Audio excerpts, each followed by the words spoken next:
वृद्ध रोग बस जड़ धनहीना, अंध बधिर क्रोधी अति दीना।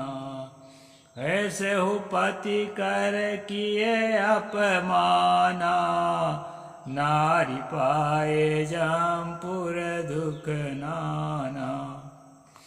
नमस्कार दोस्तों, मैं अविनाश दास रेशनल कबीर यूट्यूब चैनल में आप सबका हार्दिक स्वागत करता हूं।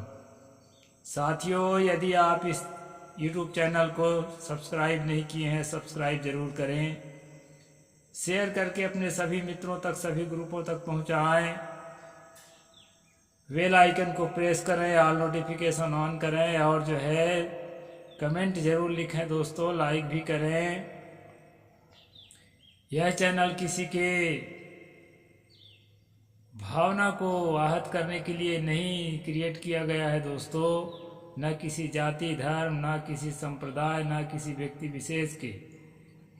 यह चैनल का उद्देश्य है समाज में फैले हुए बुराइयों को, विषमता को, नफरत को समाप्त करके समाज में शांति स्थापित करना और पाखंड, अंधविश्वास, आडंबर से निकालकर सामान्य जनमानस को तर्कशीलता और वैज्ञानिक सोच के रास्ते पर लगाना। इस महान उद्देश्य के साथ इस चैनल को क्रिएट किया गया है दोस्तों।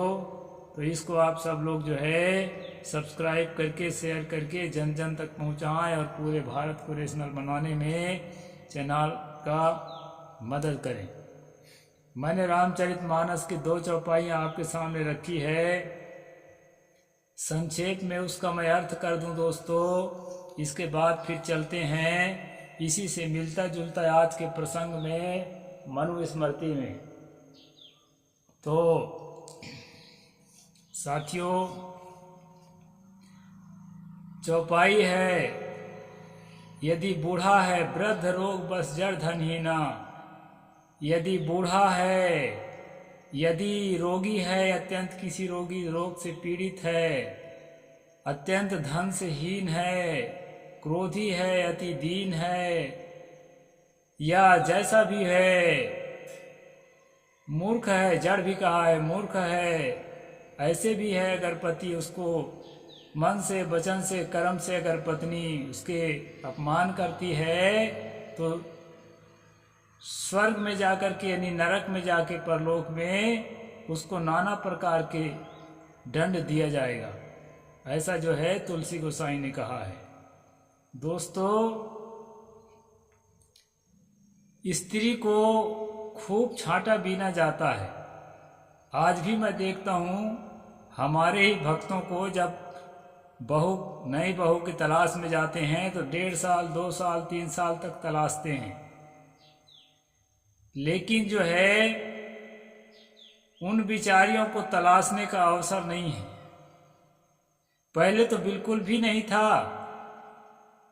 वो जो है जिसके गले लगा दें, बुढ़ा के गले लगा दें, वृद्ध रोग बस जड़ धनहीना, एकदम निर्धन के गले लगा दें, जड़ के गले लगा दें। जड़ माने छत्तीसगढ़ में जिसको लेड़गा बोलते हैं, मंद बुद्धि का आदमी, मानसिक विकलांग, जिसके गले लगा दें लड़की को, उसको देवता के समान उसकी पूजा करते रहना है और थोड़ा भी मन से, वचन से, कर्म से उसका अपमान नहीं करना है, नहीं तो नरक में जाके नाना यातना झेलना पड़ेगा। ऐसा जो है तुलसी गोसाई ने लिखा है दोस्तों। तो आगे हम चलते हैं मनु स्मृति पर कि मनु स्मृति का क्या कहना है। कल दोस्तों हम लोगों ने ये जाना था कि कल कहाँ तक पहुंचे थे, साक्षी के संबंध में था और जो है पिता के धरोहर के संबंध में था कि जो है पिता ने धरोहर रखा है, अगर वो मर जाता है तो धरोहर वहीं पर समाप्त हो जाता है। उसका जो है किसी भी प्रकार से बेटा नहीं ले सकता। अगर पिता ने कर्जा ले रखा है तो बेटा को देना जरूर पड़ेगा। यानी एक तरफा न्याय रहा दोस्तों कल का तो उसको भी आप जरूर देखें। मनुस्मृति के हर स्ट्रीम को आप देखिए, ताकि आपको ये पता चले कि वर्तमान संविधान में जो नियम है, जो कानून है, उससे कितना अंतर है, कहाँ पर ठीक है, कहाँ पर नहीं ठीक है। पूरा देखेंगे दोस्तों तभी समझ में आएगा। तो इसको आप पूरा देखिए, मनुस्मृति के हर स्ट्रीम को, हर एपिसोड को देखिए। तो आज हम चलते हैं दोस्तों कहाँ पर, कहते हैं अथ मूल मनाहार्यम प्रकाशक्र यशोधितः अदंड्यो मुच्यते राज्ञा नास्तिको लभते धनम।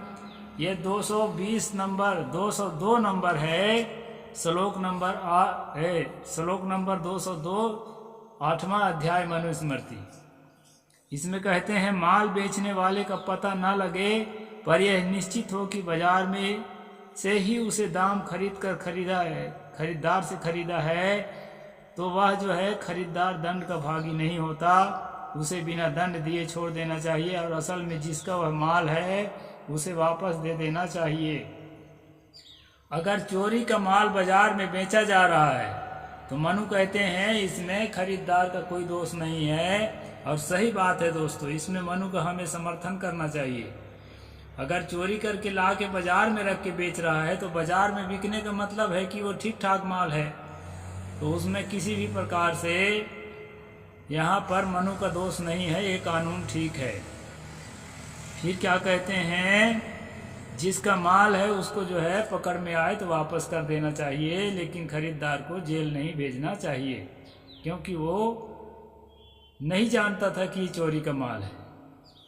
नानिदन्येन संसृष्ट रूपा विक्रयमर्हति न चासारम चा ना न्यूनम ना दूरेण तिरोहितम।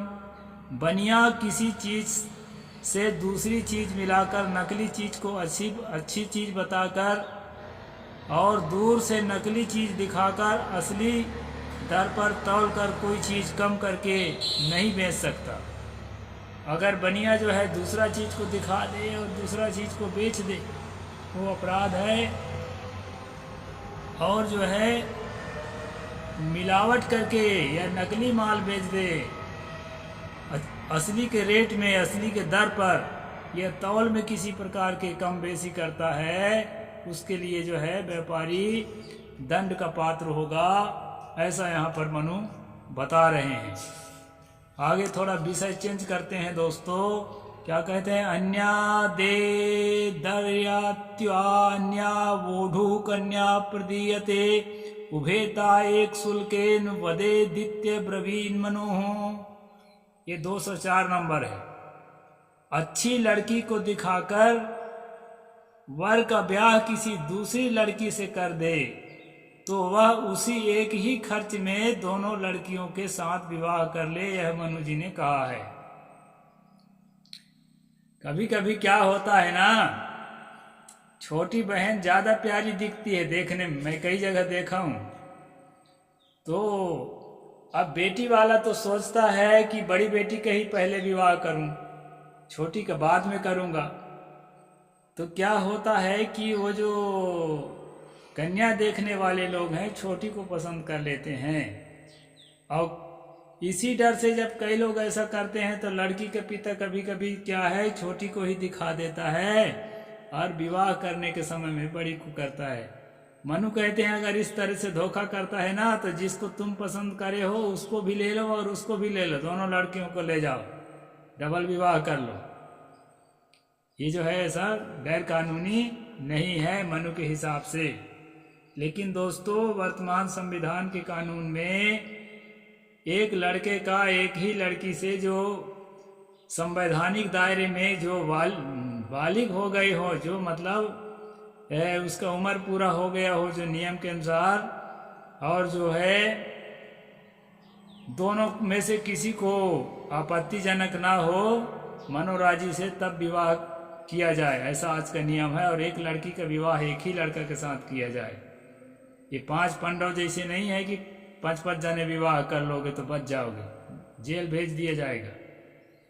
तो इस तरह से जो है यहाँ मनु जो है सही ठहरा रहा है। अगर लड़की आप जिसको पसंद किए हो और पिता ने दूसरी लड़की से विवाह कर दिया तो दोनों लड़कियों को ले जाओ। अब वैसे भी लड़की को आजकल डबल डबल विवाह करना कोई पसंद नहीं करेगा, कारण कि विवाह करने में लड़की पक्ष के लोगों से दहेज लेते हैं लड़का पक्ष।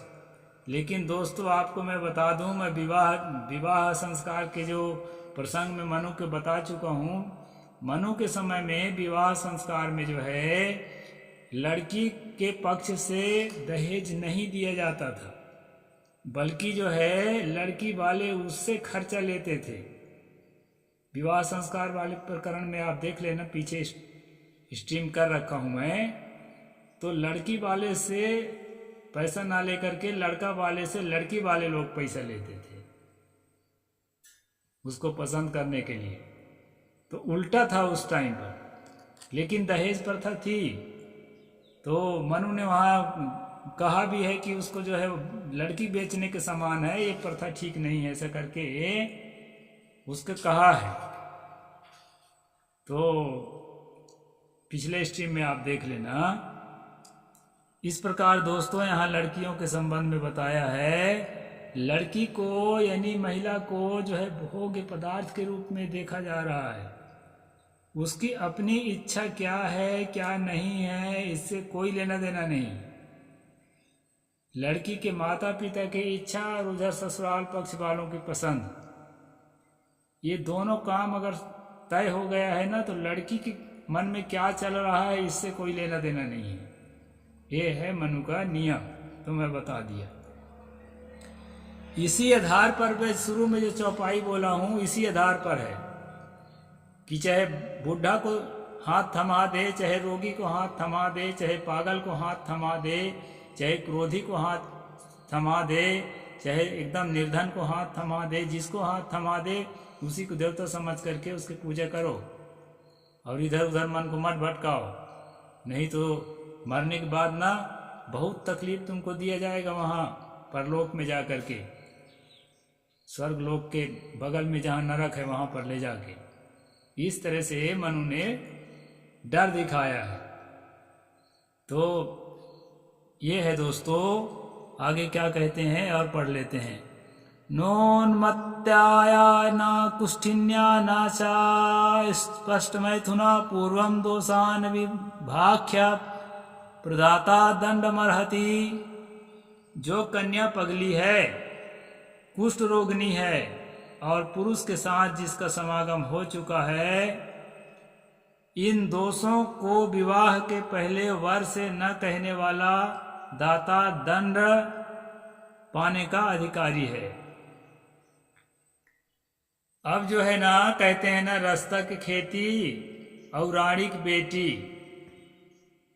रास्ता में अगर चना बोए रखे हैं ना तो कोई भी नोचते खाता है, और सही कानून व्यवस्था नहीं है, लॉ एंड ऑर्डर जो है अच्छा नहीं है। जैसे अभी योगी का लॉ एंड ऑर्डर जो है यूपी में कितना लचर है आप देख रहे हैं, और एमपी में कितना लचर कानून व्यवस्था है देख ही रहे हैं। मणिपुर के कानून व्यवस्था तो आपने देखा ही है। तो इस प्रकार जहाँ कानून व्यवस्था होगी दोस्तों, तो जो गरीब व्यक्ति है उसकी बेटियों की क्या दशा होगी, उसका तो कोई भी इज्जत लूट लेगा। तो इस प्रकार से अगर कोई इज्जत लूट चुका है उसके विवाह से पहले, या स्वेच्छा से कहीं पर डगमगा गई है, तो ऐसी स्वेच्छा से डगमगाने के तो सवाल ही नहीं है, क्योंकि उस समय का विवाह ना बहुत छोटे बच्ची का कर दिया जाता था। डगमगाने के उसके तरफ से अपनी तरफ से कोई सवाल ही नहीं पैदा होता है, आज भले पैदा हो। इस प्रकार से दोस्तों, लड़की अगर कोई दूसरा आदमी उसके साथ संबंध बना चुका है तो लड़का पक्ष को बताना पड़ेगा भाई हमारे लड़की का कोई संबंध बना चुका है। नहीं बताएगा तो वो जो है दंड का भागी होगा। और पगली है लड़की और पगली नहीं है कह दिया तो भी दंड का भागी होगा, और रोगी है लड़की और रोगी नहीं है कह दिया तो भी वो दंड का भागी होगा, लड़की का पिता। इस प्रकार से जो है यहाँ पर ये मनु ने नियम बताया है दोस्तों। तो इन नियमों को अगर बारीकी से अध्ययन करेंगे और इस पर मंथन करेंगे, इस पर चिंतन करेंगे, तो ये बात निकल करके आती है दोस्तों कि महिलाओं को भोग्य पदार्थ से ज़्यादा कुछ भी नहीं समझा गया है। मनु के कानून में महिलाएं जो है सिर्फ जो है एक बच्चा पैदा करने की मशीन होती हैं। चाहे जितना इच्छा हो बच्चा पैदा करो और बाकी टाइम में झाड़ू पोंछा लगवाओ, घर साफ करवाओ, कपड़ा साफ करवाओ, बर्तन साफ करवाओ, भोजन बना के दे। ग्रह तंत्र में दुहत्यु पांडित्यम ग्रह तंत्र में मेवे वेदे ना अधिकारात। ये बृहदारण्यक उपनिषद से मैं मंत्र लेकर के एक दिन आपको बताया था कि कन्या का जो पांडित्य है, उसके जो कहना चाहिए कि आर्ट फॉर्म है, उसके जो है कहना चाहिए कि उसका जो स्किल है, उसका सबसे बड़ा कला, उसके सबसे बड़ी विद्वता क्या है? ग्रह तंत्र में, मतलब घर के काम काज करने में निपुण हो जाए। उसके लिए किसी भी प्रकार से ऊपर उठ करके काम करने का कोई हक इसमें नहीं दिया गया है दोस्तों। तो इस प्रकार से लड़की पक्ष को एकदम नीचे दबा करके रखने का जो विधान है मनु का, वो मैंने आपको बता दिया। और आगे जो कहेंगे वो कल के स्ट्रीम में बताऊंगा दोस्तों। साहेब बंदगी, जय जोहार, जय भीम, जय भारत।